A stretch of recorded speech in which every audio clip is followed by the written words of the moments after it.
इयत्ता 8वी इतिहास युरोप आणि भारत या पाठाचा अभ्यास करूयात. आधुनिक कालखंडामध्ये युरोपमध्ये घडणाऱ्या विविध घडामोडींचे पडसाद भारतात उमटत होते. त्यामुळे आधुनिक भारताच्या इतिहासाचा कालखंड अभ्यासताना आपल्याला या काळात युरोपात घडणाऱ्या घटनांचा अभ्यास करणं अतिशय आवश्यक आहे. प्रथम आपण प्रबोधन या शब्दाचा अर्थ समजून घेऊयात. प्रबोधन म्हणजे पुनरुज्जीवन. कला, स्थापत्य, धर्म इत्यादी क्षेत्रात पुनरुज्जीवन घडून येणे म्हणजेच प्रबोधन होय. प्रबोधनातून नवे विचार, नवी मूल्ये आपल्याला मिळत असतात. 13वे ते 16वे शतक हा युरोपच्या इतिहासाचा प्रबोधन काळ मानला जातो. या कालखंडात युरोपात प्रबोधन, धर्मसुधारणा चळवळ आणि भौगोलिक शोध या घटना घडून आल्या. या घटनांमुळे युरोपातील मध्ययुगाचा अंत होऊन आधुनिक युगाचा पाया घातला गेला. प्रबोधन युगाचे फायदे पाहूयात. युरोपातील कला, स्थापत्य, तत्त्वज्ञान इत्यादी क्षेत्रात प्रबोधन युगामुळे बदल झाले. प्राचीन ग्रीक व रोमन परंपरांचे पुनरुज्जीवन प्रबोधनामुळेच झाले. मानवतावादाला चालना मिळाली. माणसाकडे पाहण्याच्या दृष्टिकोनात बदल झाला. धर्माऐवजी माणूस हा सर्व विचारांचा केंद्रबिंदू झाला. कला, साहित्य यामधून मानवी भावभावना आणि संवेदना यांचं चित्रण होऊ लागलं. प्रादेशिक भाषांमधून साहित्य निर्मिती होऊ लागली. लिओनार्दो द विंची हे प्रबोधन युगातील एक जगप्रसिद्ध चित्रकार म्हणून ओळखले जातात. मोनालिसा व द लास्ट सपर या त्यांच्या चित्राकृती अजरामर ठरल्या. चित्रकलेबरोबरच स्थापत्य, संगीत, गणित, खगोलशास्त्र, अभियांत्रिकी या विविध विषयांवरही त्यांचे प्रभुत्व होते. छपाई यंत्राचा शोध. इसवी सन 1450 मध्ये जर्मनीच्या जोहान्स गुटेनबर्ग याने छपाई यंत्राचा शोध लावला. छपाई यंत्रामुळे नवे विचार, नव्या संकल्पना व ज्ञान समाजापर्यंत पोहोचू लागले. धर्मसुधारणा चळवळीविषयी माहिती घेऊयात. ख्रिस्ती धर्मगुरू लोकांच्या अज्ञानाचा फायदा घेऊन त्यांना फसवत असत. धर्माच्या नावावर लुबाडणाऱ्या या धर्मगुरूंवर विचारवंतांनी टीका केली. रोमन कॅथलिक चर्चच्या जुन्या धार्मिक कल्पनांवर हल्ला चढवला. जुन्या धर्मकल्पना, कर्मकांडांचे स्तोम, अंधश्रद्धा या विरोधात युरोपात जी चळवळ झाली तिला धर्मसुधारणा चळवळ असे म्हणतात. या चळवळीमुळे धार्मिक क्षेत्रात माणसांचं स्वातंत्र्य आणि बुद्धिप्रामाण्य या तत्वांना महत्त्व आलं.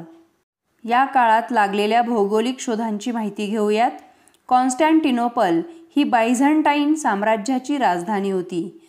ऑटोमन तुर्कांनी इसवी सन 1453 मध्ये हे ठिकाण जिंकले. आशिया व युरोप यांना जोडणारे खुष्कीचे मार्ग या शहरातून जात असत. तुर्कांनी हे मार्ग रोखल्यामुळे युरोपीय देशांना आशियाकडे जाण्याचे नवे मार्ग शोधणे भाग पडले. युरोपीय दर्यावर्दी 15व्या शतकात भारताकडे जाणाऱ्या जलमार्गाचा शोध लावण्यासाठी सफरीवर निघाले. इसवी सन 1487 मध्ये भारताचा शोध घेण्यासाठी बार्थोलोम्यू डायस हा पोर्तुगीज खलाशी निघाला, परंतु तो आफ्रिकेच्या दक्षिण टोकापर्यंत म्हणजे केप ऑफ गुड होपपर्यंत पोहोचला. इसवी सन 1492 मध्ये भारताचा पश्चिमेकडे जाऊन शोध घेण्याच्या प्रयत्नात ख्रिस्तोफर कोलंबस अमेरिका खंडाच्या पूर्व किनाऱ्यावर पोहोचला. इसवी सन 1498 मध्ये पोर्तुगीज खलाशी वास्को द गामा आफ्रिकेच्या दक्षिण टोकाला वळसा घालून भारताच्या पश्चिम किनाऱ्यावरील कालिकत बंदरात येऊन पोहोचला. युरोपातील वैचारिक क्रांतीविषयी माहिती घेऊयात. प्रबोधन काळातील बदलांमुळे समाज अंधश्रद्धा आणि अज्ञान यातून बाहेर पडू लागला. रूढी, परंपरा यांचा स्वीकार करताना चिकित्सक दृष्टिकोन ठेवला जाऊ लागला. हे जे वैचारिक बदल घडून येऊ लागले त्यालाच वैचारिक क्रांती असे म्हणतात. या वैचारिक क्रांतीने युरोपात वैज्ञानिक संशोधनाला चालना मिळाली. राजकीय क्षेत्रातील क्रांतीविषयी माहिती घेऊयात. 18व्या-19व्या शतकात युरोपात आणि अमेरिकेत अनेक क्रांतिकारक घटना घडल्या. त्यामुळे या कालखंडाला क्रांतियुग असंही म्हणतात. इसवी सन 1689मध्ये बिल ऑफ राईट्स हा इंग्लंडच्या पार्लमेंटने कायदा मंजूर केला. या कायद्याने राज्याच्या अधिकारांवर मर्यादा आल्या. इंग्लंडचे पार्लमेंट सार्वभौम झाले. इंग्लंडमध्ये लोकशाहीच्या विकासाला चालना मिळाली. अमेरिकन स्वातंत्र्य युद्धाविषयी माहिती घेऊयात. इसवी सन 1776 ते इसवी सन 1781च्या दरम्यान अमेरिकन स्वातंत्र्ययुद्ध झाले. अमेरिकेच्या शोधानंतर साम्राज्यवादी देशांनी अमेरिकेत वसाहती स्थापन केल्या. इंग्लंडने उत्तर अमेरिकेच्या पूर्व किनारपट्टीवर 13 वसाहती स्थापन केल्या. वसाहतींवर जाचक बंधने व कर लादल्यामुळे वसाहतीत असंतोष निर्माण झाला. जॉर्ज वॉशिंग्टन याच्या नेतृत्वाखाली वसाहतीतील सैन्याने एकत्र येऊन इंग्लंडने पुकारलेल्या युद्धाला प्रतिकार केला.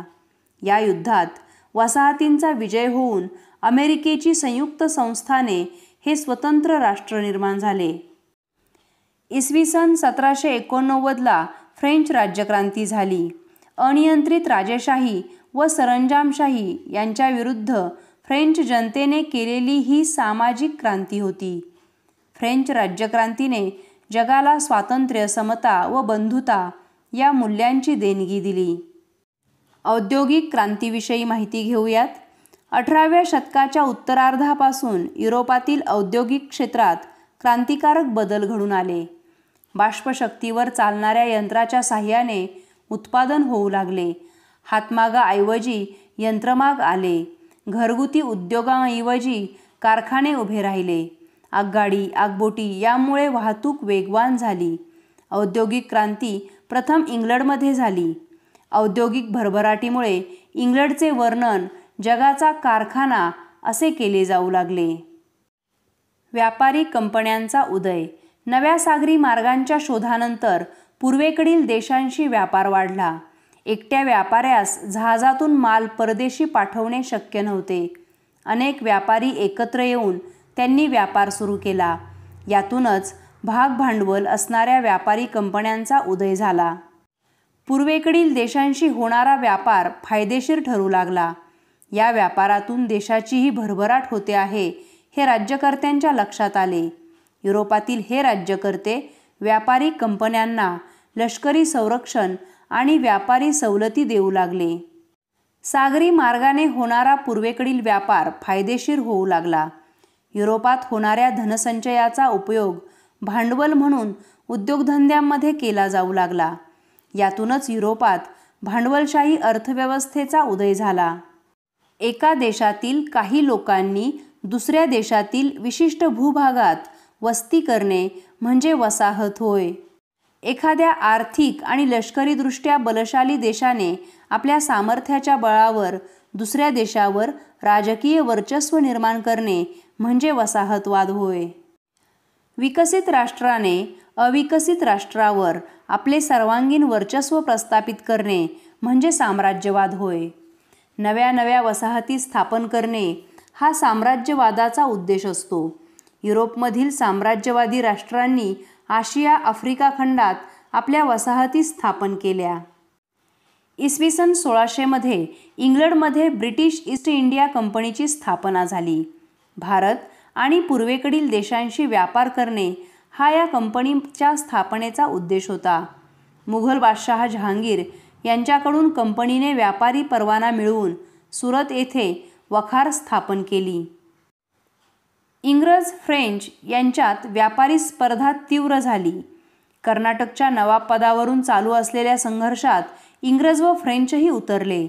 त्यांच्यात एकूण 3 युद्धे झाली, ज्यांना कर्नाटक युद्धे असे म्हणतात. तिसऱ्या कर्नाटक युद्धात इंग्रजांनी फ्रेंचाचा निर्णायक पराभव केला. त्यामुळे इंग्रजांना भारतात प्रबळ विरोधक राहिला नाही. इसवी सन 1756मध्ये सिराज उद्दौला हा समृद्ध अशा बंगाल प्रांताचा नवाब झाला. मुघल बादशहाकडून मिळालेल्या व्यापारी सवलतींचा इंग्रज बंगाल प्रांतात गैरवापर करीत असत. नवाबाची परवानगी न घेता इंग्रजांनी कोलकात्याच्या वखारीभोवती तटबंदी उभारली. सिराज उद्दौलाने आक्रमण करून ही वसाहत काबीज केली. इंग्रजांनी सिराजचा सेनापती मीर जाफर याला नवाबपदाचे आमिष दाखवून फितवले. 1757 साली सिराज व इंग्रज प्लासी येथे युद्धासाठी उभे ठाकले. मीर जाफरच्या नेतृत्वाखाली लष्कर युद्धात न उतरल्यामुळे सिराजचा पराभव झाला. हीच लढाई प्लासीची लढाई म्हणून ओळखली जाते. इंग्रजांच्या बेकायदेशीर व्यापाराला आळा घालण्याचा प्रयत्न करणाऱ्या मीर कासिमला इंग्रजांनी नवाबपदावरून काढून टाकले. मीर कासिमने अयोध्येचा नवाब शुजा उद्दौला व मुघल बादशाह शाह आलम यांना एकत्र आणून इंग्रजांविरुद्ध मोहीम काढली. 1764 मध्ये बिहारमधील बक्सार येथे लढाई होऊन इंग्रजांनी या तिघांचा पराभव केला. अलाहाबाद येथे झालेल्या तहानुसार इंग्रजांना बंगाल सुभ्यात दिवाणी म्हणजेच महसूल गोळा करण्याचे अधिकार मिळाले. बक्सारच्या विजयामुळे इंग्रजी सत्तेचा पाया भारतात रोवला गेला. इंग्रज म्हैसूर संघर्षाविषयी माहिती घेऊयात. हैदर अलीने उठाव करून म्हैसूरचे राज्य जिंकले होते. हैदर अलीच्या मृत्यूनंतर टिपू सुलतान याने इंग्रजांशी अखेरपर्यंत लढा दिला. 1799च्या श्रीरंगपट्टणच्या लढाईत टिपू सुलतान मारला गेल्यामुळे म्हैसूरचा प्रदेश इंग्रजांना मिळाला. सिंध प्रांतावर इंग्रजांचा कब्जा. रशिया अफगाणिस्तानातून भारतावर आक्रमण करेल अशी भीती इंग्रजांना वाटत होती. आपली सत्ता सुरक्षित करण्यासाठी इंग्रज वायव्य सरहद्दीकडे वळले.